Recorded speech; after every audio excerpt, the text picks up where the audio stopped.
Just yesterday, we talked about some very interesting data coming out from a company called Luminant.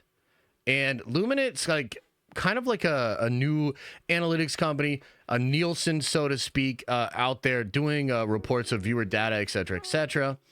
And one of the things that's wild about Luminant was data of the 2024 numbers for the big IP and the shows that went out on Disney Plus. We broke this down yesterday, which, by the way, just a small side note here.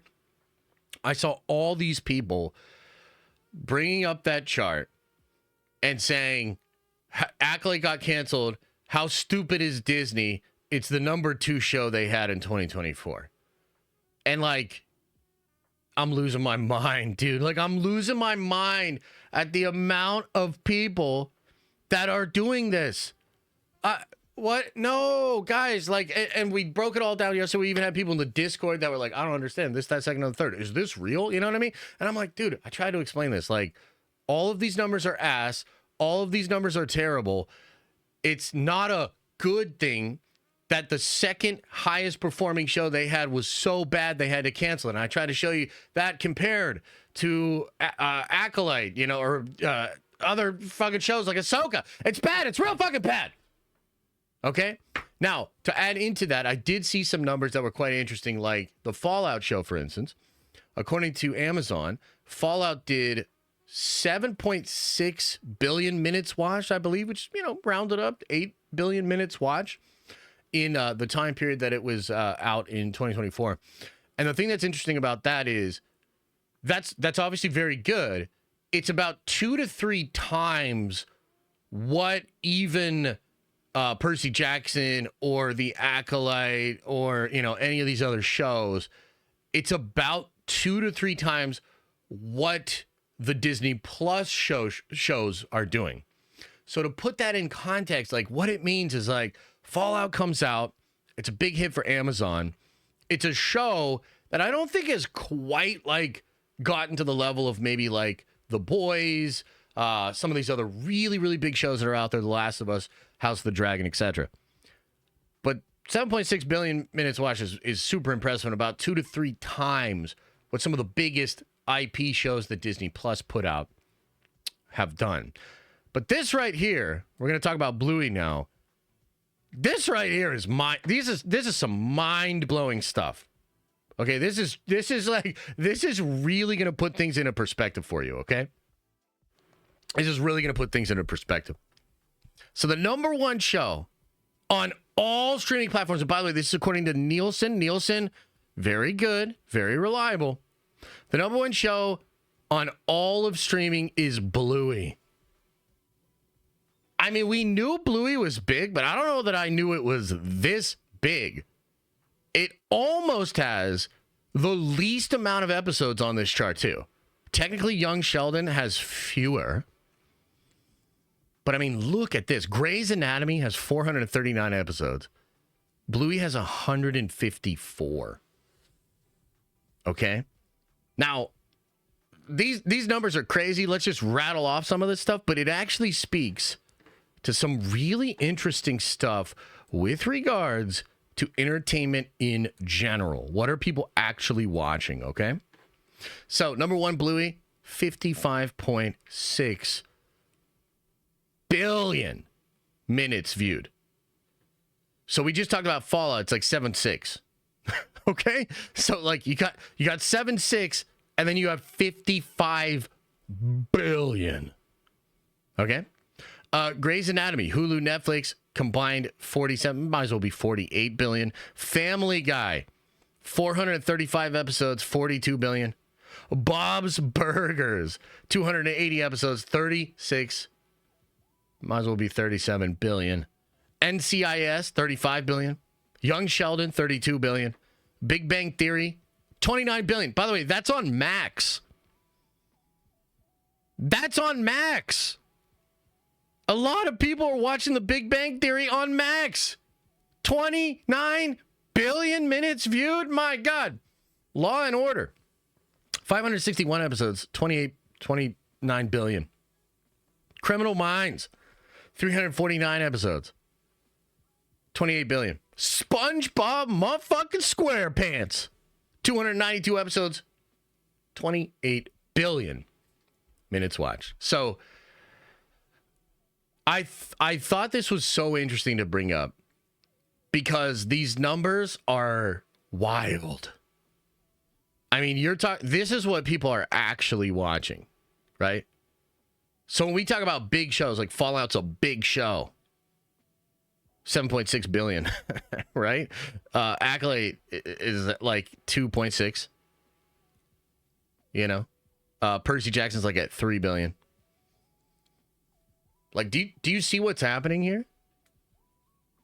So I've heard this expressed before. There are a lot of people that work in media, television, analytics that try to, like, you know, figure this stuff out. I've heard it explained that, like, big IP media, like maybe Penguin, you know, House of the Dragon, the Star Wars show, the Marvel show, these shows dominate the pop culture discussion, and they tend to be very popular on the coasts, and they tend to create a lot of conversation that's ancillary to the actual material. And so there's like an inordinate amount of attention that's actually spent on those shows. But what people are actually watching, and this is just like all over the world, are these tried and true bingeable shows, lot of episodes, really like just a simple formula that gets repeated and repeated and repeated.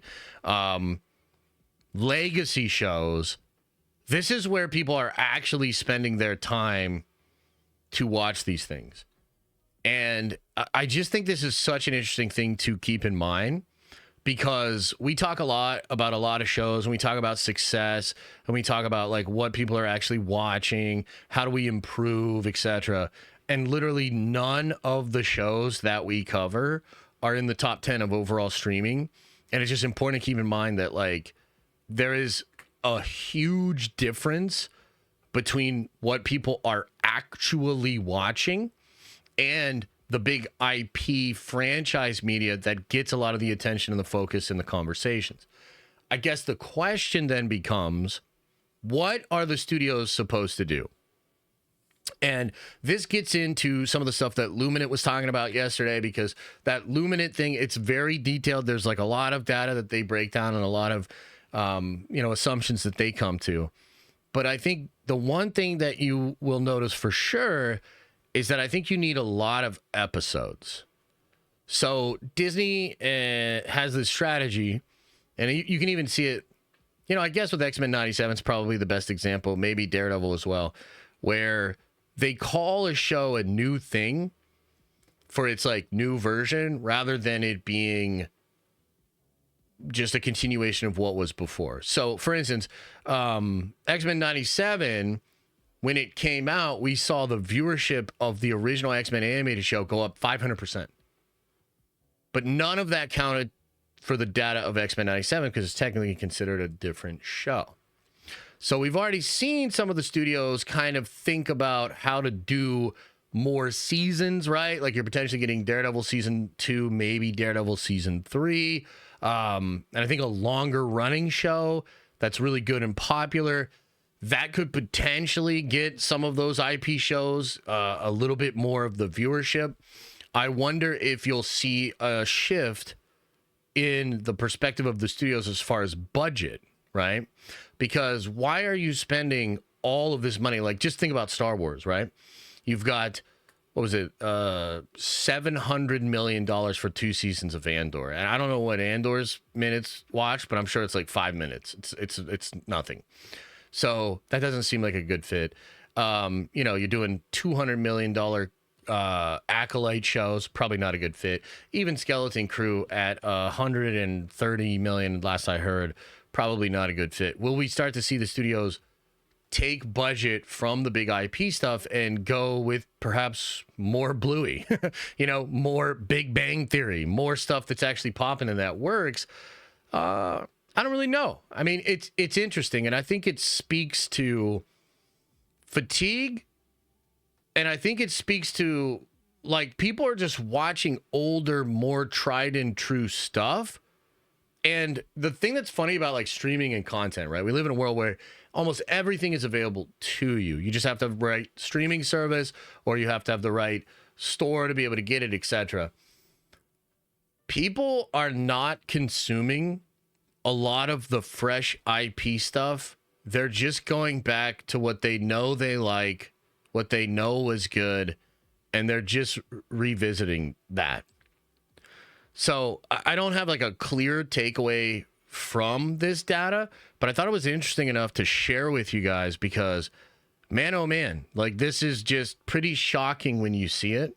And considering what we talked about yesterday and some of the numbers we were looking at, you look at this chart, something's got to change, man. Like, I don't know what it is, but like something has to change if they truly want to be able to.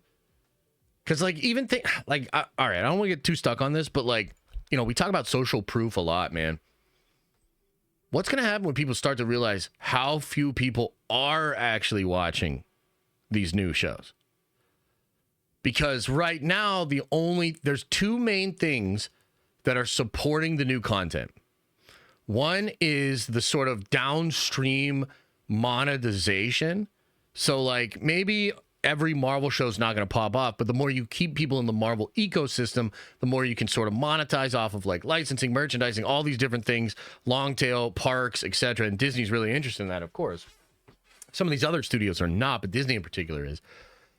But the other thing is the discourse itself. I think the constant conversation is good, and I think it has value. But what happens when everybody realizes, well, we're all arguing about Penguin, the whole world's just watching Bluey? If that ever happens, you will see even more devastating damage to the numbers because the bottom will just fall out of like that illusion, right? It's basically an illusion. So I don't know. This is some wild stuff, you know. Shout out to Aaliyah who put this on my radar. I think it's pretty fucking awesome, man, and really crazy. Not necessarily sure what the exact takeaways are, but I think it's really interesting. So I wanted to bring it to your attention.